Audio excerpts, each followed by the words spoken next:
Do you want to consistently get results like this, or this, or this? Well, you should listen to these top 10 best tips for Free Fire. Let's do it. Now, if you want a good kill-death ratio, these next 2 tips are going to be crucial to follow. And I know it might sound a little self-explanatory or like duh, but seriously, a lot of people don't consistently follow a lot of these tips. The first tip you need to follow is if you are out in the open, do not stand still and limit how often you're out in the open. Your goal should be to run from cover to cover. Sure, you might need to get out in the open to possibly finish off an enemy, or maybe you have an advantage over them so you get out of cover to go and shoot them.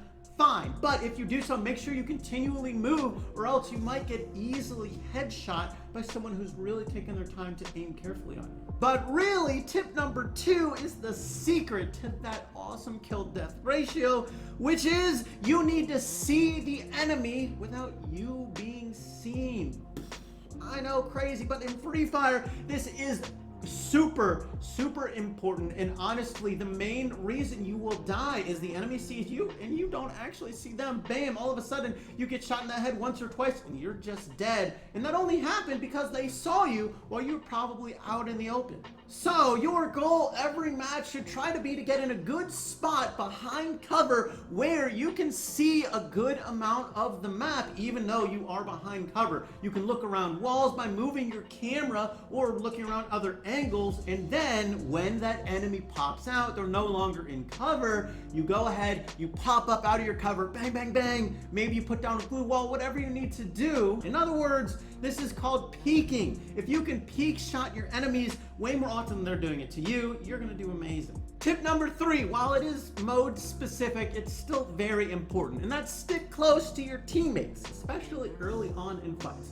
Yeah, obviously this doesn't apply to solo modes, but seriously, if you're in a team-based mode, strength in numbers is actually very important. Not only can you help defend each other by putting up a glue wall to save your teammate or revive them, but also you can really only shoot one enemy at a time. So if you're outmanned, if it's 1 versus 2, even if you knock down one enemy, the other enemy will more than likely kill you and then revive their teammate. Even though it felt like you did not bad, at the end of the day, you got 0 kills and they got 1. When you or your teammates fire, change your location. I can't tell you how many times people think they're being sneaky, but then their teammate right next to them lets off a bunch of bullets. Guess what? Everyone saw it on their map and they saw the direction it was coming from, and now they're focusing on you. They're heading in that direction. So after you and your teammates fire your guns for a couple seconds, just change your location at least a little bit. You don't need to completely change it, but get yourself a different angle. Maybe you can see enemies coming from that direction that might approach where you were firing. Don't take on multiple enemies at once unless you have to.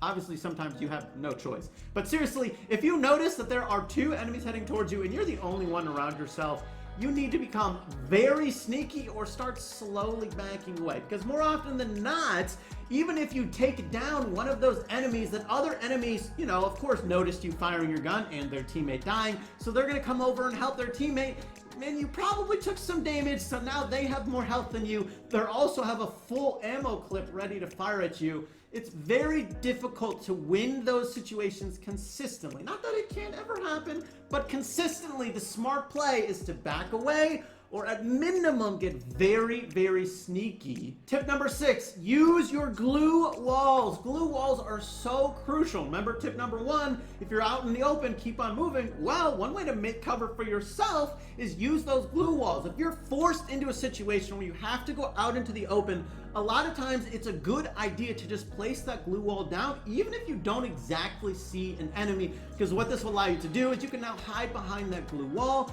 and also view around it. So now you have something where you used to be out in the open, and now it's a situation where you might have a vision advantage over the enemy. And of course, while you're doing that, don't forget about tip number 1. If you're in the open, keep on running.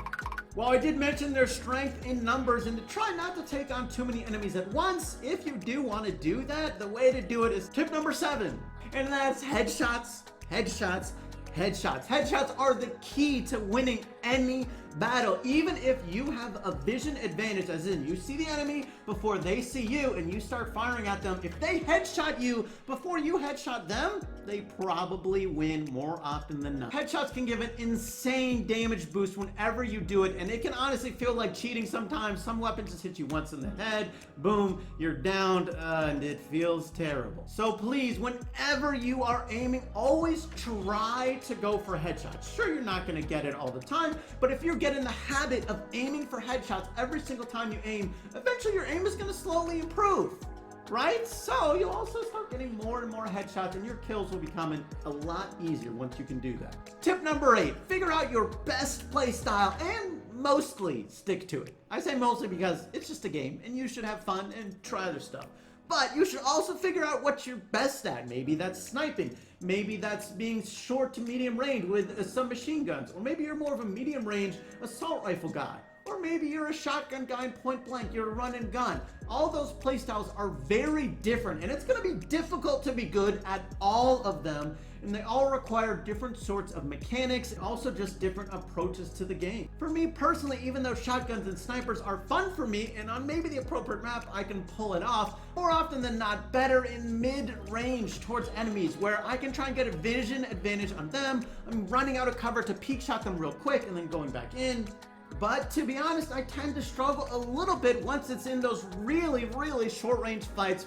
People are running and jumping right next to you, or that super, super long range stuff. So hey, at least I know what I'm good at and what I'm not. Tip number 9, pay attention to how many people are alive. This can be really important. And of course it matters for both your team and your enemy team, because if you outnumber the enemy, it can change how you approach that situation. A 2 versus 1 is a lot easier than a 1 versus 1, obviously, right? So that also means you should wait for your teammates and stick with them in those scenarios to take advantage of the numbers. If you trail your teammate and they get in a gunfight, you come around the other side, boom, maybe he gets taken out, but you probably take out the enemy as well. On the flip side, if you're outnumbered, maybe you take an approach where you have a huge vision advantage over the enemy. You're in a really safe spot. You can really surprise the enemy, and maybe you can get one quick kill and try and get those numbers a little bit more in your favor. Tip number 10, play with friends or guildmates whenever you can. This can be crucial for consistency. If you have teammates who are reliable, who can actually, guard your back, maybe you can even build up a rapport with them. You figure out what they're good at, they figure out what you're good at, and you can bounce off each other. This can be so huge. And of course, you know how it is playing with randoms. Occasionally, there's always people who just leave the game or do other stuff and, they're going to have dinner or whatever. Well, it's going to be less likely to happen if you're playing with friends or guildmates. And speaking of that, go and join my guild so, we can play together. And hey, as long as you're active and friendly, anyone can join, so join up. Thanks to Free Fire for partnering this video, and if you enjoyed this, check out more Free Fire content right over there. I'm sure you'll also enjoy. Thanks for watching, and I'll catch you later. Peace.